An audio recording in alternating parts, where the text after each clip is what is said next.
예, 우리 오늘은 제 10과입니다. 책으로는 이렇게 해줄까요? 예, 여러분 책으로 보시면은 166페이지, 167페이지 정도 되겠네요. 10과 우리 함께 보도록 하겠습니다. 오늘부터 이제 뭐 마지막까지는 이제 주로 책을 이제 볼 수 있는 내용들이라서요. 제가 따로 그 화면 만들지 않고 그 책을 보면서 우리 함께 이렇게 하도록 하겠습니다. 우리 마태복음 22장 39절 같이 한번 읽어보겠습니다. 자, 시작.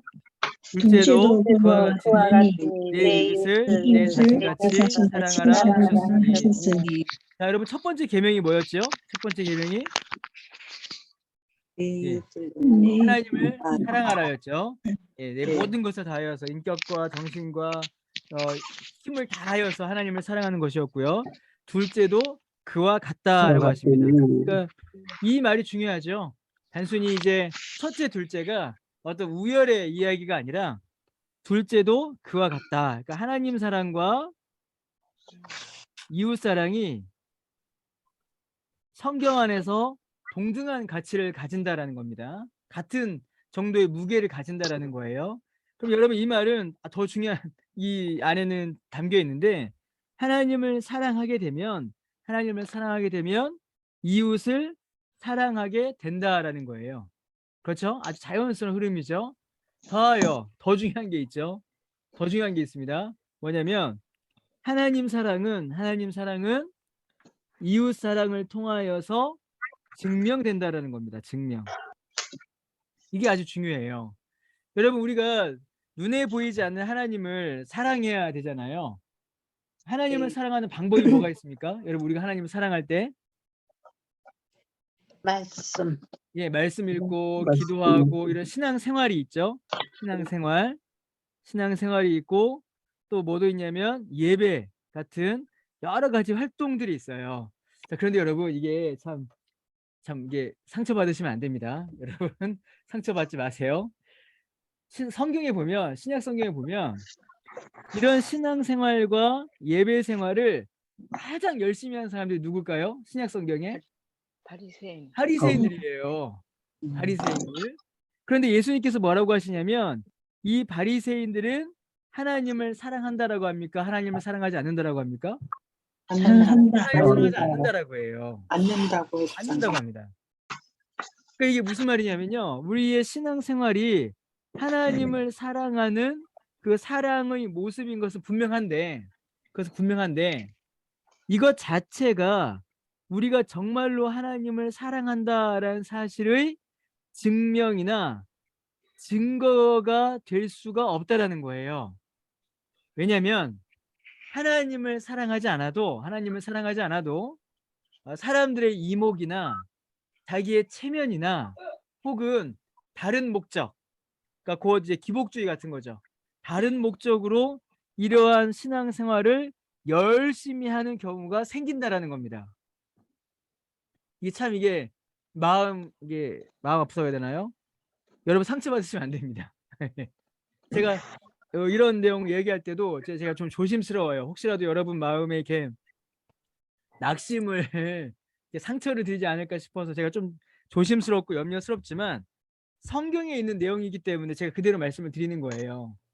아무리 이러한 내용들을 하나님을 사랑하는 것으로서 할 수 있지만 이것 자체로 하나님을 사랑한다라는 사실에 증거가 될 수는 없다라는 겁니다. 하나님 사랑하지 않아도 바리새인들처럼 이런 일들을 열심히 할 수 있기 때문이에요. 그런데 성경에서 말하는 하나님 사랑의 분명한 증거가 뭐냐면 이웃사랑입니다. 이웃사랑. 눈에 보이지 않는 하나님을 사랑하는 그 사랑은 이웃을 사랑함으로 동등한 가치, 동등한 칭찬을 하나님께로부터 받아요. 이 사실이 굉장히 중요합니다. 하나님을 사랑한다라고 하면서 이웃을 사랑하지 않는다. 말이 되지 않는 거예요. 하나님을 사랑한다라고 한다면 이웃 사랑의 열매가 반드시 자연스럽게 맺는 겁니다. 열리는 겁니다. 이런 부분들을 우리가 잘 이제 생각하시면서 우리의 어떤 신앙의 삶도 한번 돌아봐야겠죠. 자, 계속 보겠습니다. 다루게 된 내용들 이제 크게 네 가지를 다룹니다. 이웃이 누구인지, 사랑의 원리, 그리고 어떤 그 실천의 방법, 그리고 복음 증거가 최고 이웃 사랑이다라는 것.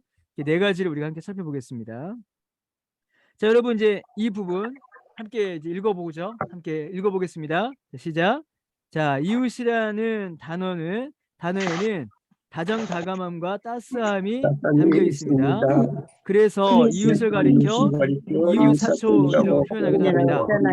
그러나 점점 개인주의가 심화되는 현대 사회에서 이웃은 가까이 하기에 부담스러운 존재, 갈수록 거리감이 느껴지는 대상으로 여겨집니다. 그래서인지 이웃을 내 몸과 같이 사랑하라라는 예수님의 명령에 순종하기가 어렵습니다. 하지만 예수님은 하나님을 사랑하는 계명령의 가장 중요한 명령이 바로 이웃사랑이라고 말씀하십니다. 이 시간 사랑하고 섬겨야 할 우리의 이웃은 누구인지, 그들을 어떻게 섬기는 것이 예수님께서 원하시는 건지 배우고 또 이웃사랑을 이야기만 하는 사람이 아니라 몸으로 실천하는 그리스도인이 되기 바랍니다. 예. 여러분 요즘에 이웃에 대한 개념이 이제 이거죠. 이게 그겁니다. 뭐냐면 친한 거는 둘째고 나에게 피해만 주지 않으면 좋겠다. 이게 이제 오늘날 이웃을 대하는 많은 많은 생각들이에요. 뭐 친하고 이웃 사촌처럼 막 정을 주고받고 그런 거는 이제 바라지도 않고 제발 위에서 뛰지 않기만 예. 층간 소음만 일으키지 않고 주차장에서 내 앞에 차만 막아놓지 않으면 좋겠다. 그래서 내 아이에게 불편만 끼치지 않으면 좋은 존재. 그게 이제 이웃을 바라보는 존재이고 때로는 이 이웃을 잠재적인 위험. 예, 참 안타까운 거죠. 사실은 이웃을 가장 좀 불편한 게 잠재적인 위협으로 이제 생각하는 그런 일들이 가끔 있어요. 그래서 밤에 길을 걸을 때 모르는 동네 사람이 나타나면 괜히 긴장되고 혹시라도 이웃에 있는 사람이 나나 우리 자녀를 해코지하지 않을까. 이제 그런 어떤 위험과 불편에 대한 생각들이 많은 세상 가운데 살고 있습니다. 그런 세상 가운데서 여러분 이웃을 내 몸과 같이 사랑하라라는 이 말씀을 받은 우리 그리스도인들이 사실 할 일이 더 많겠죠.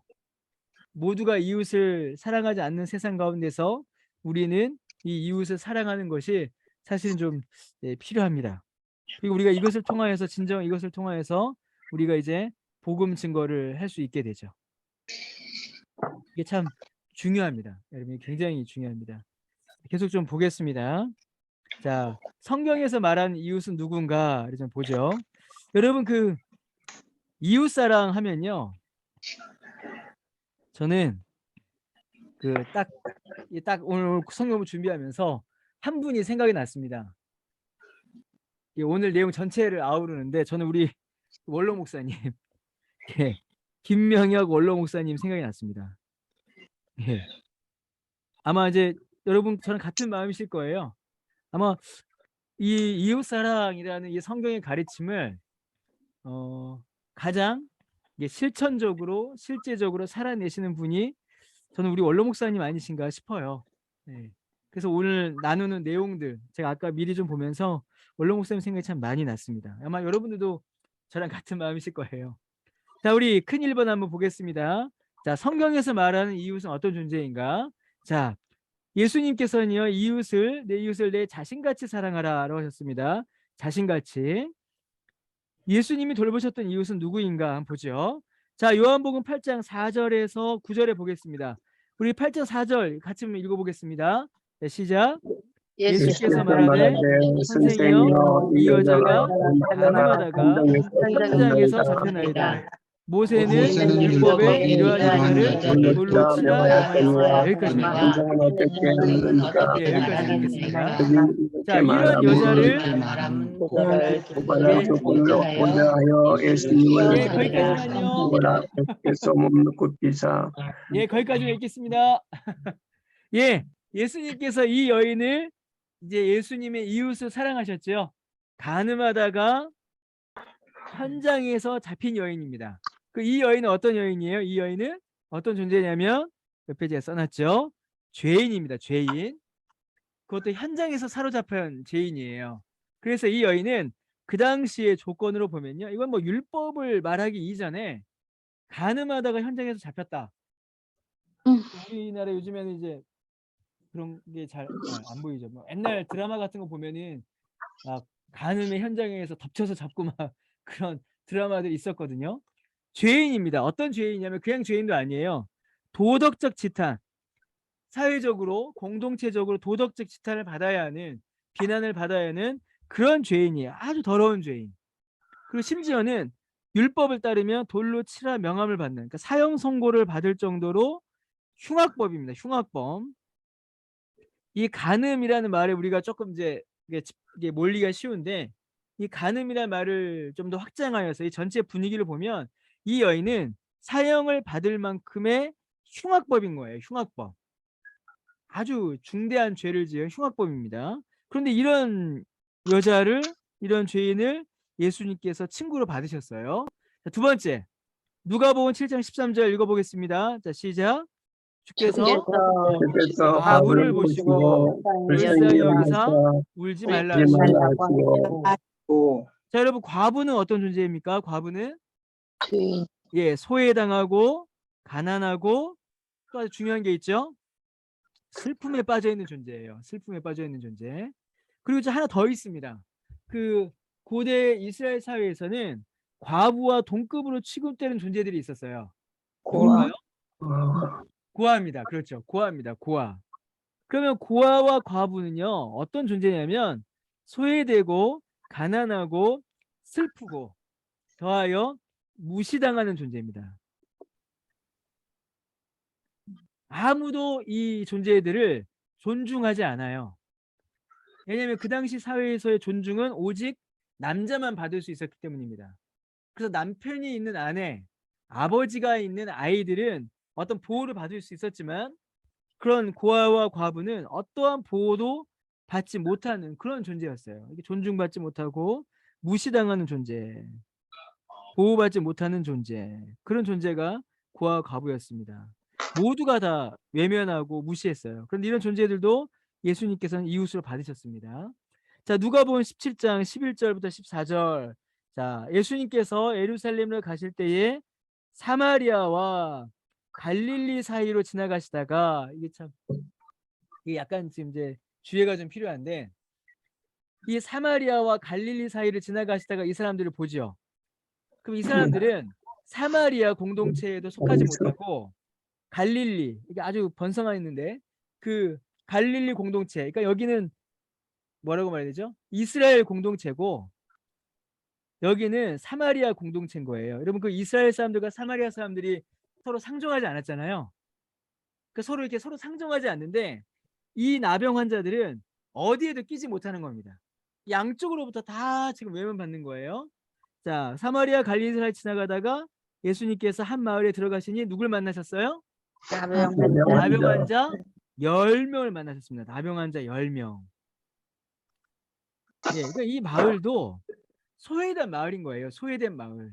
어느 쪽에도 끼지 못하는 사람들이 모여 있는 그런, 어떻게 보면 이제 슬럼과 같은 거죠. 어디에도 끼지 못하고 어디에도 속하지 못하는 사람들이 모인 겁니다. 거기에 나병 환자 10명을 예수님께서 만나셨는데 그들도 예수님께서 이웃을 삼으세요. 자, 그 나병 환자는 어떤 존재들인가? 고통을 당하는 존재들이죠. 예. 그런데 이들이 당하는 고통은 크게 세 가지입니다. 예. 크게 세 가지의 고통을 당해요. 어떤 고통을 당하냐면 먼저는 질병이죠. 육체적으로 질병, 육체의 질병이라는 고통을 당합니다. 이 사람들은요. 두 번째로 이 사람들은 사회적 소외를 당해요. 아무도 그들과 함께 하려고 하지 않았습니다. 전염병이 없는다라고 생각했거든요. 세 번째로 이 사람들은 종교적인 소외도 당해요. 종교적 소외. 왜냐하면 그 당시에 나병은 전부 다 하나님께서 내리신 저주로 여겨졌기 때문이에요.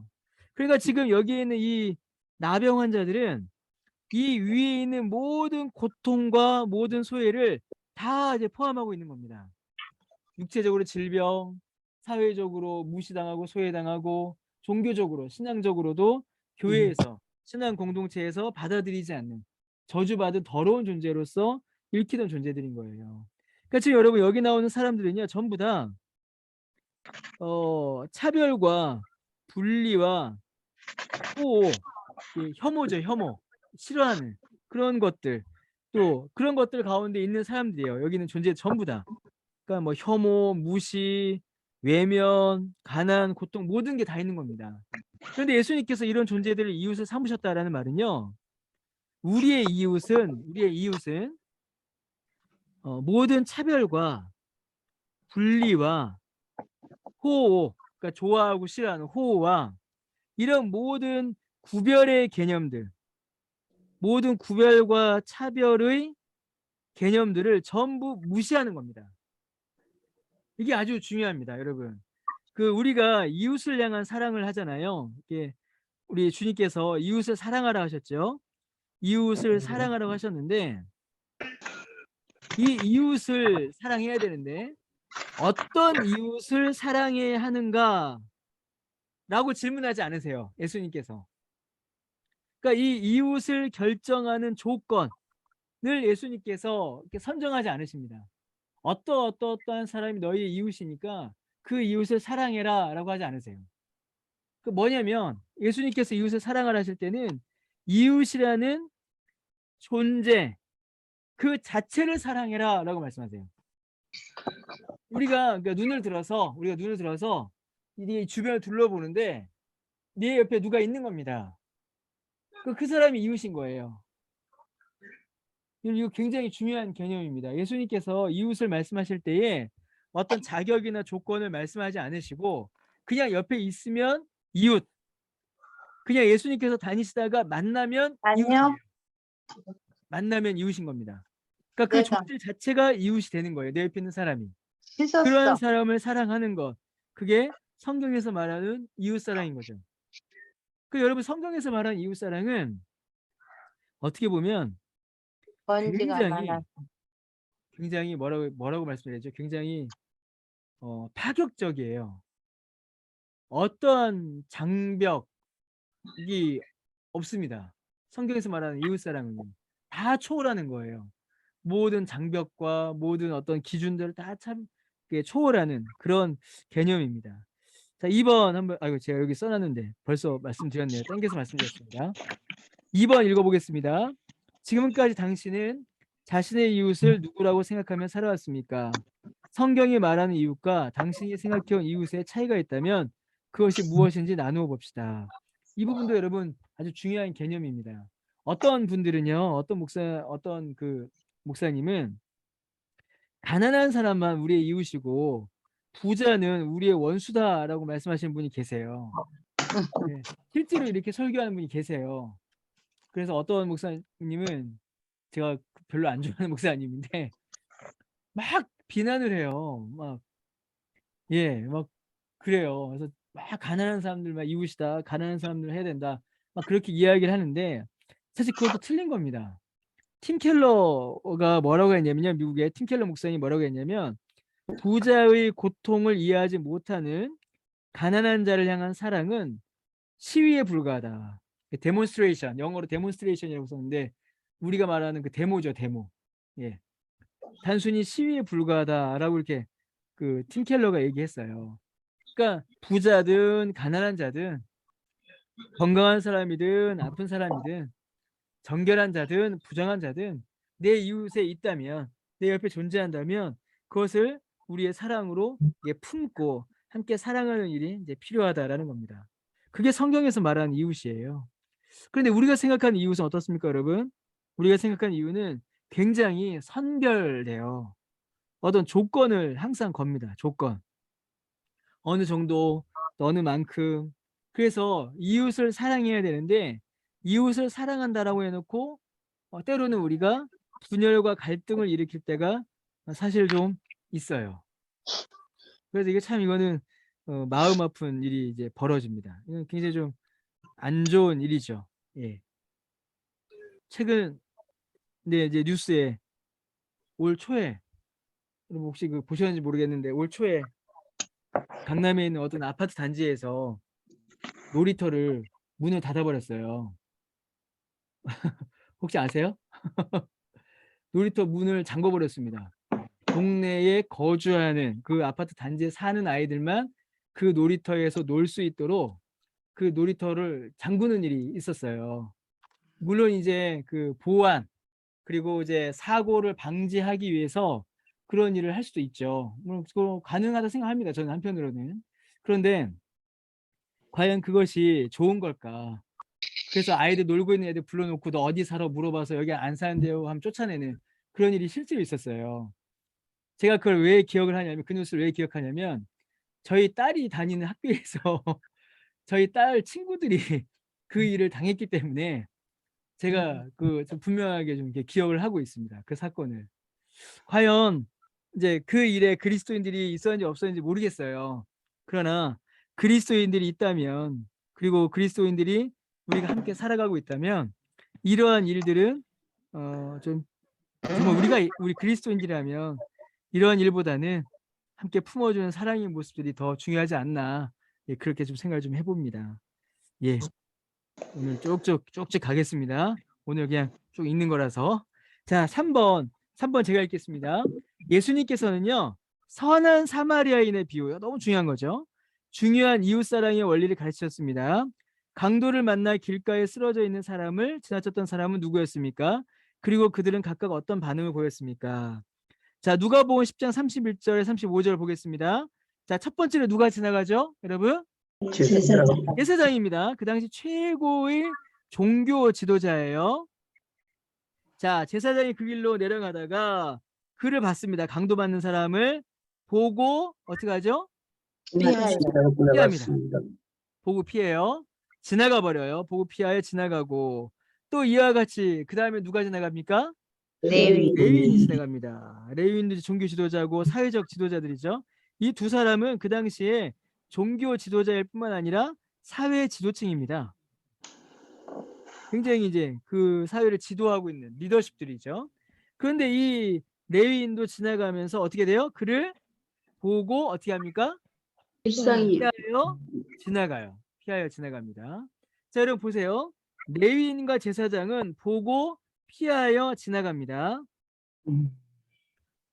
자, 우리가 이것만 보면 야, 어떻게 제사장과 레위인이 그럴 수가 있어? 아, 이런 나쁜 사람들 라고 비난하기가 쉬워요.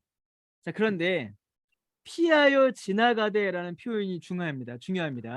이게 왜 중요하냐면 그 당시에 어떤 사람이라도 강도 만난 사람을 발견하면 보고 피하여 지나갈 수밖에 없어요. 어떤 사람이라도 그 당시에는. 왜죠? 그 당시에는 강도가 많았을까요? 적었을까요? 엄청 많았습니다. 그래서 누군가 강도 만나서 여기 피 흘리고 죽어가고 있어요. 쓰러져 가고 있어요. 그러면 그 주변에 강도가 있다라는 얘기예요. 그 사람 돌보던 자기도 어떻게 돼요? 강도를 만날 수가 있는 겁니다. 그러니까 지금 그 당시에 일반적인 사람들의 사고 양식으로는 강도 만난 사람을 보면 피하여 지나가는 게 맞는 거예요. 자기를 보호해야 되지 않습니까? 자기라도 지켜야죠. 자기라도 살고 봐야 되지 않겠습니까? 그렇죠? 그러니까 지금 이런 걸 보고 이 사마리아 사람을 보면은 이 사람이 얼마나 대단한가를 우리가 확인할 수 있는 거예요. 그러니까 사마리아 사람은요, 보통 사람들이 할 수 없는 일을 하는 겁니다. 보통 사람이라면 할 수 없고 하려고 하지 않는 일을 하는 거예요. 자, 사마리아 사람은 어떻게 합니까? 여행 중에 거기 이르러 그를 봐요. 참, 이 예수님께서 문학적인 그게 있으세요. 그리고 봅니다. 똑같은 현상이 나타나요. 그를 봐요. 그런데 보고 나서 어떻게 하죠? 불쌍히 여긴대. 불쌍히 여겨요. 불쌍히 여깁니다. 여러분, 이 제사장과 레위인들은 불쌍히 여기지 않았을까요? 예, 표현이 없으니까 우리가 추측할 수는 없겠죠. 자, 일단은 사마리아인은 불쌍히 여겨요. 그리고 어떻게 합니까? 가서 그렇죠.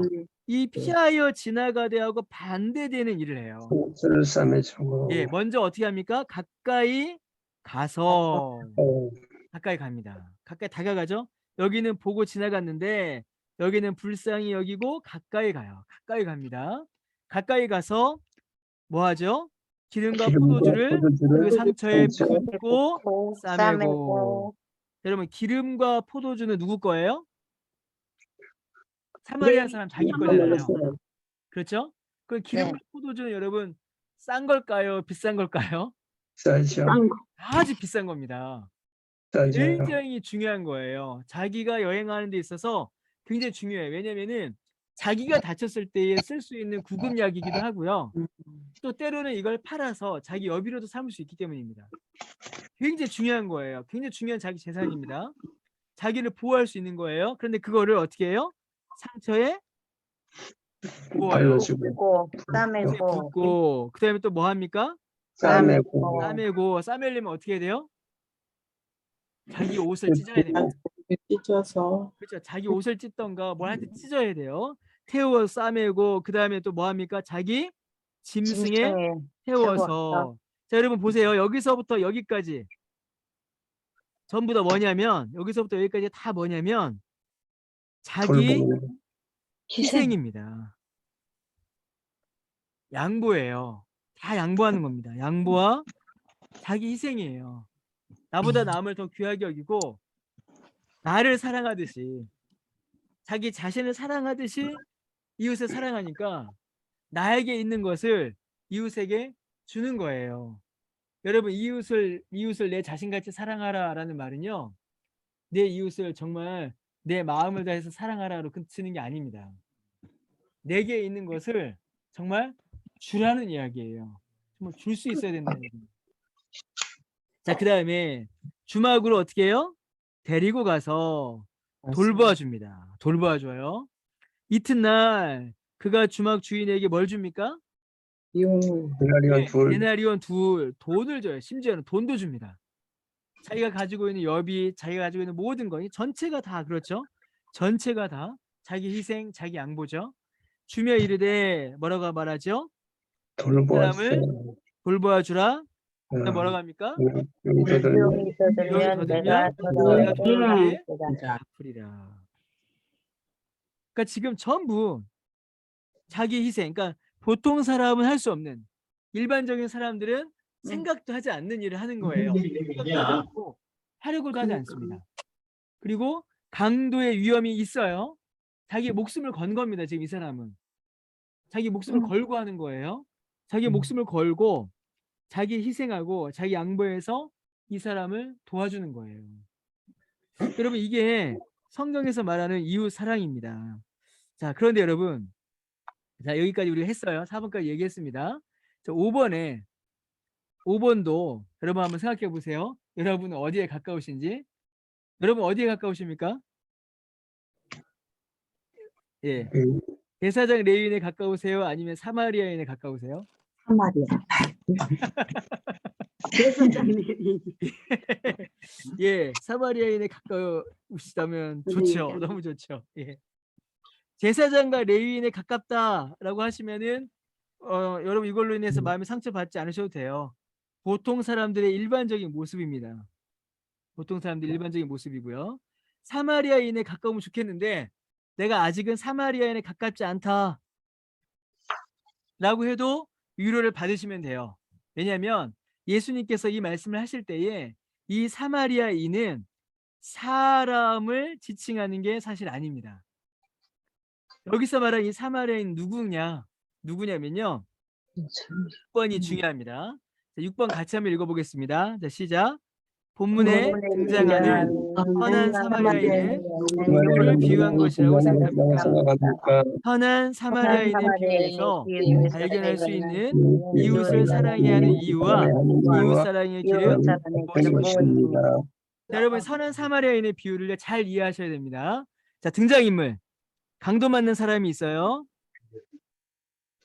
그다음에 누가 있죠?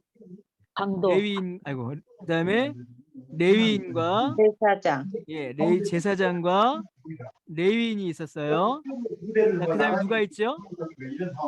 사마리아인이 있죠. 사마리아인. 1차적으로요. 1차적으로 이 비유는 누굴 가리키냐면 강도 맞는 사람은 이스라엘 사람들을 가리켜요. 영적 지도자들부터 다른 도움을 받지 못하여서 목자 없는 양같이 방황하는 이스라엘 사람들을 가리킵니다. 사마리아인은 누구 가리킬까요? 사마리아인은 예수님. 예수님이에요. 예수님. 왜냐하면 이스라엘 사람들이 사마리아인을 무시하고 부정하고 미워했잖아요. 예수님도 사람들로부터 무시와 부정과 미움을 받으셨거든요.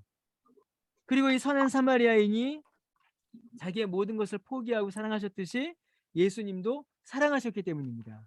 1차적으로 이 비유는요. 이 비유는 이 제사장과 레위인들로부터 하나님의 말씀을 양육받지 못하였던 이스라엘 사람들 향한 예수님의 사랑을 말씀하시는 거예요. 근데 여기서 더 나아갑니다. 더 나아가서 우리에게는 어떤 의미가 주어지냐면 우리는 이제 이 말씀을 읽을 때 우리가 선한 사마리아인이 되어야겠다라고 이제 생각하기가 쉬워요. 이 본문을 보면서 우리도 선한 사마리아인처럼 조건 없이 이유 없이 사람을 사랑해야겠다. 그렇게 생각하기가 쉽습니다. 물론 그러한 이해도 아주 좋은 이해입니다. 그러나 이 본문을 정확하게 이해하면요. 그런 의미가 아니에요. 사실은. 이 본문을 정확하게 이해하면 이 강도 맞는 사람은 누구냐면 바로 나입니다. 나 자신이에요. 우리예요. 구원받지 못한 상태로 있는 우리입니다. 여러분 예수님을 믿기 이전에 우리가 얼마나 비참했습니까? 그런데 너무나도 비참한 가운데 있었던 우리가 있었는데 이 세상의 권세자들 혹은 세상의 철학들, 세상의 종교는 우리를 구원하지 못했다라는 거예요.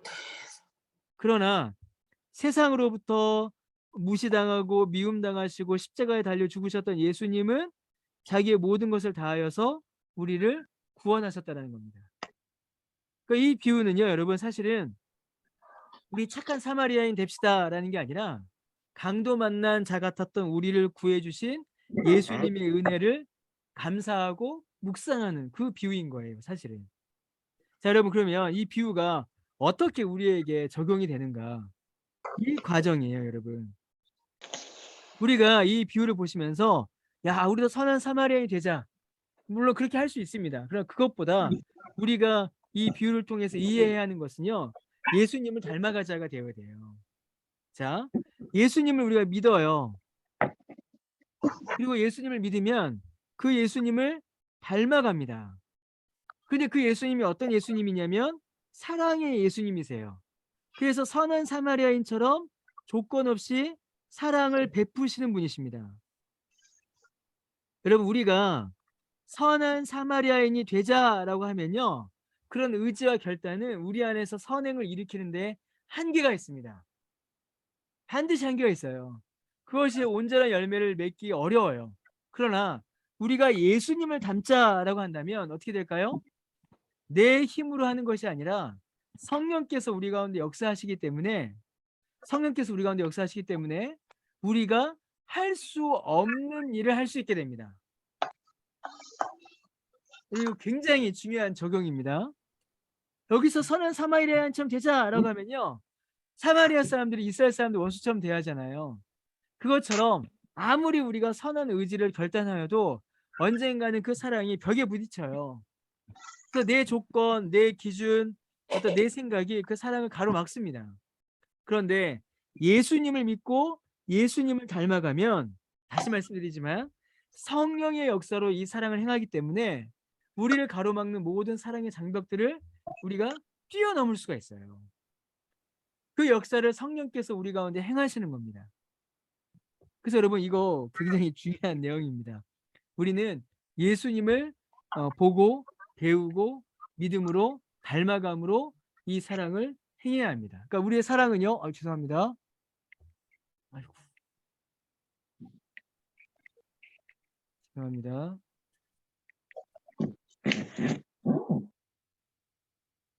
죄송합니다. 제가 이게 지금 이게 연결이 돼 있어 가지고서 지금 같이 떠버렸습니다. 죄송합니다. 계속 좀 보겠습니다. 계속 이야기 계속 할게요. 이게 지금 연결이 돼 있어서 끊을 수가 없네요. 자, 계속 보겠습니다. 자, 예수님을 믿는 믿음, 또 예수님의 닮아감들이 이제 우리의 사랑으로 이어집니다. 자, 7번으로 넘어가겠습니다. 자, 이웃사랑의 실천 우리가 함께 보죠. 7번입니다. 이웃사랑을 실천할 때는 분명한 기준이 있습니다. 우리에게 분명한 기준이 있는데요. 예수님께서는 어떻게 이웃을 사랑하라고 명령하시는지 우리가 또 한번 말씀을 읽도록 하겠습니다. 마태복음 22장 39절 같이 읽어보겠습니다. 자, 시작. 둘째도 그와 같으니 내 이웃을 내 자신같이 사랑하라. 예, 내 자신같이 사랑하라라고 예수님께서 말씀하셨습니다. 이 부분 우리가 아까부터 처음부터 계속 점검해왔던 거죠. 우리의 가장 중요한 것을 나누는, 주는 그런 사랑이다라고 그렇게 말씀을 나눴습니다. 자, 8번 또 보겠습니다. 이웃 사랑을 우리가 실천할 때에 우리에게 요구되는 것이 있어요. 우리에게 요구되는 거. 바른 목적이 있어야 되고요. 이웃을 사랑할 때는 바른 목적이 우리에게 있어야 되고요. 또 동기, 바른 동기로 우리는 이웃을 사랑해야 합니다. 그러니까 이웃을 사랑하는데 이 이웃 사랑이 나를 높이거나 사람들에게 인정과 칭찬을 받기 위한 것이라면은 사실은 이게 바른 이웃 사랑이라고 할 수가 없겠죠. 예. 마태복음 5장 16절 같이 읽어보겠습니다. 자, 시작. 이같이 너희 빛이 사람 앞에 비치게 하여 그들로 너희 착한 행실을 보고 하늘에 계신 너희 아버지께 영광을 돌리게 하라. 예. 이게 이웃사랑의 궁극적인 목적이 되겠죠. 우리가 이웃사랑을 하는 이유는 그 목적은 우리 그 주변의 이웃들이 우리의 착한 행실을 보고 하나님을 보는 겁니다. 하나님. 결국 그들이 나를 보는 것이 아니라 하나님을 나를 통해서 발견할 수 있도록, 볼 수 있도록 그러니까 하나님을 소개하는 거죠. 그러니까 우리의 착한 행실이 하나님을 소개하는 어떤 소개장, 초점장이 된다는 겁니다. 그래서 너무 귀하게 쓰이는 거예요. 자, 고린도전서 13장 3절 읽어보겠습니다. 자, 시작. 내게 있는 모든 것으로 일하고 또 내 몸을 불사르게 내줄지라도 뭐가 없으면요? 사랑이 없으면 나에게 아무 유익이 없느니라. 그래서 이웃 사랑의 동기 역시 뭐 해야 됩니까? 순수한 사랑이어야 돼요. 사랑. 사랑 외에는 다른 동기 그리고 하나님께 영광 올려드리고 하나님을 증거하는 것 외에는 다른 목적이 우리가 이웃을 사랑하는 데 있어서는 이제 안 된다라는 거죠. 이게 성경이 우리에게 알려주는 사랑의 모습입니다. 자, 9번 우리 쭉쭉 읽어보겠습니다. 다음 성경 구절에서 이웃 사랑을 실천할 때 필요한 태도, 어떤 자세 이런 건 무엇인지 한번 살펴보겠습니다. 자, 요한일서 3장 18절 읽어보겠습니다. 자, 시작. 자녀들아 우리가 말과 혀로만 사랑하지 말고 행함과 진실함으로 하자. 행함과 진실함으로 하자. 이게 어떻게 보면 아까 그 사마리아인의 비유에서 우리가 발견할 수 있는 어떤 최고의 사랑의 모습이죠. 그러니까 말과 혀, 생각으로만 하는 게 아니라 진짜로 몸이 움직이고 마음을 다하여서 하는 사랑함. 이거는 이제 하나님을 사랑하는 것도 이거 같은 맥락이거든요. 마태복음 22장 37절에서 얘기했던 하나님 사랑과 같은 거예요. 행함과 진실함. 자, 로마서 12장 8절 읽어보겠습니다. 혹 위로하는 자면 위로하는 일로, 구제하는 자는 어떻게요? 성실함으로, 다스리는 자는 부지런함으로, 긍휼을 베푸는 자는 즐거움으로 할 것이니라. 예. 그러니까 우리가 위로를 할 때는 위로하고 다른 사람들을 이렇게 사랑할 때는 성실함, 구제는 성실해야 된다는 거죠. 그러니까 먼저 찾아가서 먼저 도움의 손길을 펼치는 성실함이 있어야 하고 다스림도 부지런함으로 여기 다스림은 통치다라기보다는 이제 섬김과 양육을 말하는 거예요. 부지런히 섬기고 부지런히 돌봐야 하고 긍휼을 베풀 때는 어떻게 하자고요? 즐거움으로. 뭐가 아니어야 돼요? 그래서 긍휼은 억지가 되어서는 안 된다는 거예요. 즐겁게. 예, 즐겁게 주는 것이 받는 것보다 복되는 그 복을 이제 누리는 거죠. 마태복음 6장 3, 4절 이것도 한번 읽어보겠습니다. 자, 시작. 너는 구제할 때에 오른손이 하는 것을 왼손이 모르게 하여 내 구제함을 은밀하게 하라. 은밀하게 하라. 은밀한 중에 보시는 너희 아버지께서 갚으시리라. 그래서 우리가 이웃 사랑을 행할 때 원리 중에 중요한 게 뭐였냐면 은밀함입니다. 은밀함. 감추는 거. 예. 다른 사람들에게 알리지 않는 거. 그래서 하나님만 아시면 되는 거. 예. 이게 또 중요한 이웃사랑의 원리죠. 행함과 진실함, 성실함, 부지런함, 즐거움, 그 다음에 은밀함. 이런 요소들이 우리가 이웃을 사랑할 때에 가져야 할 자세와 태도라고 할 수 있습니다. 그러니까 참 이게 돌아보게 돼요. 예. 저도 저 자신도 돌아보게 되고 어떻게 이웃사랑을 하고 있는가 한번 살펴보게 됩니다. 자, 이웃사랑을 실천하는 자세와 태도, 구체적인 실천 방법들을 우리가 함께 읽었습니다. 여러분 제가 오늘 그냥 쭉쭉 읽어 나가는데요. 이거는 뭐 공부로 해서 될 게 아닌 것 같아요. 오늘 우리가 이제 함께 보신 내용들을 실제로 우리 삶 가운데 적용하고 실제로 우리 가운데 행하는 것, 그게 사실은 이제 가장 중요한 것이 아닌가 싶습니다. 자, 11번입니다. 그러면 최고의 이웃사랑은 무엇인가? 최고의 이웃사랑은 뭡니까? 복음 증거입니다. 복음 증거. 왜냐하면 영원한 생명과 영원한 복을 주기 때문이에요. 그런데 여러분 이걸 잘 생각하셔야 됩니다. 내가 이웃하고 관계가 안 좋아요. 이웃하고 관계가 안 좋은데 복음만 증거하면 그걸 사랑했다고 할 수 있을까요? 그거 안 돼요, 여러분. 우리가 실제 삶으로 이웃을 사랑할 때에 이 이웃 사랑을 통하여서 복음도 증거되는 겁니다.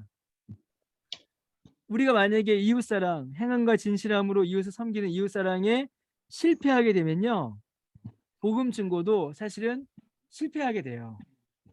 이게 잘 안 됩니다, 여러분.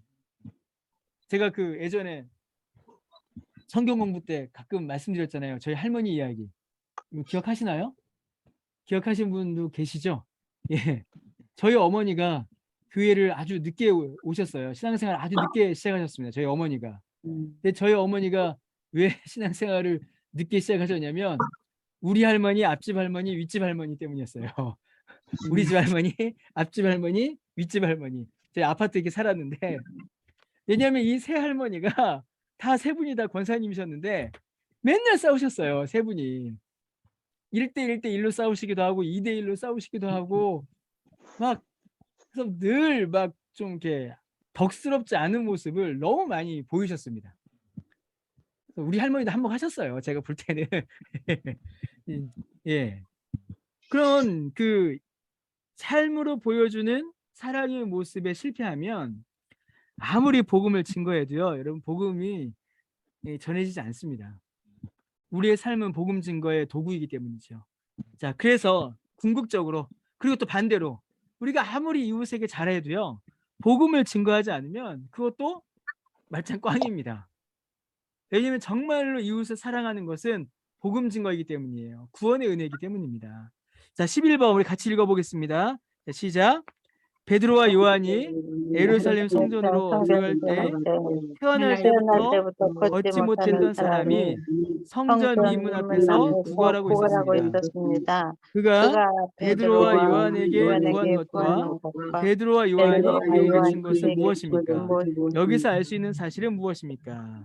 자, 사도행전 3장 3절에서 6절까지 한번 같이 읽어보겠습니다. 자, 시작.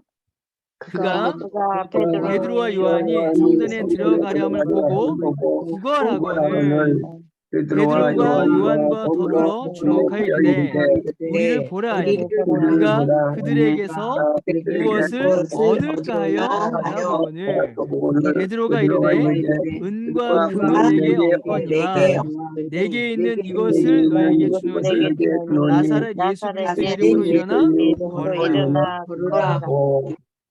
예, 이 구걸하던 사람이 뭘 바랬을까요? 베드로와 요한을 보고 무엇을 얻을까? 돈을 기대했겠죠. 그죠? 뭔가 얻을 수 있는 것을 기대했을 겁니다. 뭔가 실제로 사용할 수 있는, 배고픔을 면할 수 있는 돈을 기대했을 수 있어요. 기대했을 겁니다. 그런데 베드로와 요한이 뭐라고 합니까? 뭘 줘요? 은과 금은 내게 없고 돈은 내게 없고. 여러분 만약에 베드로와 요한에게 돈이 있었다면 줬을까요? 그 순간? 좋겠죠. 예, 저도 줬을 것 같아요. 일단 주고 자, 이제 복음을 들어보자 했을 것 같습니다. 자, 그런데 없었어요. 그리고 베드로와 요한이 뭐라고 합니까? 내게 있는 것을 너에게 주노니 뭐라고 해요? 나사렛 예수 그리스도의 이름으로 일어나 걸어라. 걸어라. 그리스도의 이름으로 치료의 은혜를 주죠. 근데 여러분, 이 치료는 단순히 육신의 치료만으로 끝나는 것이 아니라 또 뭘 이야기하는 걸까요? 그것을 통하여서 믿음, 복음을 전한 겁니다. 복음, 예, 예수님의 복음을 전하여서 구원의 은혜를 이 구걸하던 사람에게 전한 거죠. 정말로 중요한 거. 단순히 한 끼 먹고 마는 것이 아니라 영원히 살 수 있는 그 생명을 전한 겁니다. 영원한 걸 전한 거예요. 12번 우리 같이 읽어보겠습니다. 자, 시작. 베드로와 요한은 하루하루 구걸하며 생활했던 사람에게 가장 필요한 것이 무엇인지 알았습니다. 그것은 현실적인 문제를 해결하기 위한 물질이 아니라 예수 그리스도의 복음이었습니다. 복음이었습니다. 우리의 소유로 이웃을 사랑하고 섬기는 것은 중요합니다. 그러나 하나님과 예수님을 모르는 이웃에게 가장 필요한 것은 바로 영원한 생명과 참된 기쁨을 안겨주는 복음입니다. 당신은 이 사실을 분명히 확신하고 있습니까? 혹시 이 확신이 부족하거나 전도에 대한 두려움이 있지 않습니까? 있지 않습니까? 12번 이것도 여러분 우리가 좀 진지하게 생각해 보면서 정말로 우리 주변에 사랑하는 이웃이 있다면, 이웃 섬겨될 일이 있다면 복음을 전하는 그런 삶이 우리에게 필요합니다. 삶의 열매를 거두며 하나님을 사랑하는 성숙한 그리스도인은 이웃을 자기 몸처럼 사랑합니다. 내게 있는 걸 주고요, 나를 아끼지 않고요, 나를 양보합니다. 대접받기보다는 먼저 대접하고요, 예, 섬김 받기보다는 먼저 섬기죠. 그것이 믿음의 열매이고 예수님을 믿는다라는 사실의 증거인 겁니다. 이거 참 중요합니다. 정말 중요합니다. 예수님을 믿는다 막 하면서 믿음이 좋으면서 믿음이 좋다라고 하면서 이웃사랑의 열매를 맺지 못하는, 오히려 이제 이웃 사이에 어려움을 주는 이제 그런 일들이 일어나거든요. 우리 안에서. 특히 이제 또 심지어 교회 안에서도 그런 일들이 일어나거든요. 참 그럴 때 참 마음이 아파요. 안 좋고. 과연 우리는 어떤가 한번 생각해 봐야겠죠. 우리는 성경이 전하는 우리의 이웃이 누구인지 알고 그들에게 하나님의 사랑을 실천해야 합니다. 이웃을 자기 몸처럼 사랑하며 자기 의가 아닌 하나님의 영광만이 나타나도록 노력해야 합니다. 예, 우리가 이러한 삶을 살도록, 예, 이웃을 자기 몸처럼 사랑하고 자기 의가 아닌 하나님의 영광만이 나타나도록 노력한다면, 여러분, 우리가 무슨 어려움이 있겠습니까? 이렇게만 된다면 정말 우리 교회가 이 땅에서 천국을 누리는 그런 교회가 될 겁니다. 예. 자, 전 이제 여기까지 보도록 하고요. 우리 뒤에 보시면 그 영적 성장 플러스 첫째 날, 뭐 가슴이 뛰는 일 둘째 날, 뭐 이런 내용도 있는데 이런 내용도 한번 읽어보십시오. 그 내용도 참 재밌고요. 이 내용들 통해서도 또 많은 감동을 얻을 수가 있었던 것 같아요. 여기 이제 창끝이라는 영화가 여기서 인용이 되는데 그런 영화도 또 가능하시면 또 보시면 좋을 것 같습니다. 예, 오늘 여기까지 보도록 하겠습니다. 혹시 오늘 한 내용들 중에, 나눈 내용들 중에 혹시 질문이나 혹시 뭐 나누고 싶으신 내용 있으실까요?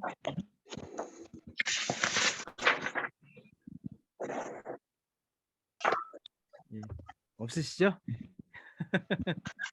예, 저 없으신 줄 알고 있었습니다. 예. 없으니까 알고 있지만 그래도 저는 꼭 여쭤봅니다. 예, 언제든지 예, 또 질문이나 또 궁금한 거나 하시고 싶은 이야기 있으시면 해주시면 됩니다. 예, 그리고 오늘도 마치죠. 오늘은 우리 서은숙 권사님께서 기도해 주시고요. 다음 주에는 우리 정순원 권사님께서 기도해 주시면 좋겠어요. 권사님 가능하시죠? 예. 우리 오늘은 우리 서은숙 권사님 기도해 주시고 다음 주에는 우리 정순원 권사님 기도해 주시겠습니다. 우리 서은숙 권사님 카메라도 한번 켜주세요. 그냥 할게요. 소리는 들리죠? 예, 소리는 네. 잘 들리는데요. 예. 네, 하나님 아버지 감사합니다. 늦게까지 우리 성경을 공부할 수 있는 참 특권을 우리에게 주신 것 너무나 감사합니다. 또 이 성경 공부를 통하여서 우리는 하나님에 대해서 또 예수님에 대해서 성령님에 대해서 더 잘 깨닫고 더 이해하고 알기가 소원하지만 우리가 미련하고 둔해서 그렇지 못할 때가 많이 있는 것을 주께서 불쌍히 여겨주시기를 원합니다. 오늘 우리가 이 말씀을 배웠습니다. 듣고 잊어버리는 너무나 잊어버리는 죄들입니다. 그러나 우리가 실천하며 사는 말씀에 순종하며 사는 하나님의 기쁨 되는 인생들이 다 되기를 원합니다. 늘 성도들을 말씀의 반석 위에 든든히 세우기 위해 늘 애쓰며 힘있게 가르치는 우리 목사님에게 힘있게 강건하게 하시고 감독님 강건한 모습을 해주옵소서. 우리가 이 사랑을 실천하고 예수님의 인격을 늘 닮아감으로 이 땅에서도 천국을 느끼며 또 살아가는 우리 인생 되게 해 주시옵소서. 감사합니다. 예수님 이름으로 기도드립니다. 아멘. 아멘. 예, 감사합니다. 오늘도 저녁 늦게까지 수고 많으셨습니다. 마치겠습니다.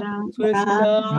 수고했습니다. 애썼습니다. 수고했습니다. 계속 뵙겠습니다. 예, 감사합니다. 예, 그럼 제가 또 고맙습니다. 마치도록 하겠습니다. 수고하셨습니다. 감사합니다.